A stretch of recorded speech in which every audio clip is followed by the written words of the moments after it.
Roman women को जाना गया है उनके एंशिएंट हैक्स की वजह से। वो कैसे अपने आप को स्टाइल करती थी, क्या ब्यूटी ट्रिक्स होती थी। आपको बताऊंगी आज मैं कुछ ऐसे हैक्स जिनको सुन के आप डेफिनेटली काफ़ी चौंक जाएंगे।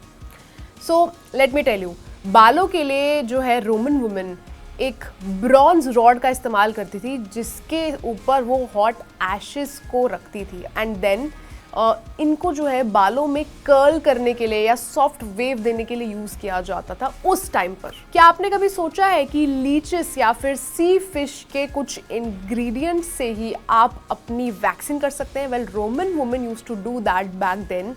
वो वैक्स के अंदर शुगर को मिला के और इनार्ड्स ऑफ सी फिश और लीचेस को मिलाकर वैक्सिंग करती थी, क्योंकि रोमन वुमेन को हमेशा ये बोला जाता था कि बाल नहीं होने चाहिए, you should be absolutely perfect. Makeup के लिए रोमन वुमेन वाइन ड्रैग्स या फिर मलबरीज का इस्तेमाल करती थी to bring out that soft red colour on the brush, या फिर वो चौक का इस्तेमाल करती थी ताकि उनका जो फेस है वो पेंट हो सके। And of course white paint, since हम पेंट की बात कर ही रहे हैं, तो काफ़ी ज़्यादा वो अपने फीचर्स को डिफाइन करती थी। मेकअप हैवी नहीं होता था लेकिन इतना ज़रूर होता था कि आपको पता लगता था कि they are having a defined look. अपनी आईलैशेस दिखाने के लिए या फिर आईलाइनर को पोर्ट्रे करने के लिए Roman women use to burn cork and soot. इसके अलावा वो लिपस्टिक के लिए भी बहुत सारे हैक्स यूज़ करती थी, जैसे कि बीज वैक्स या फिर mulberries, as I have told you before, for that red colour. और उस टाइम पर भी ये जो लिपस्टिक्स होती थी उनकी,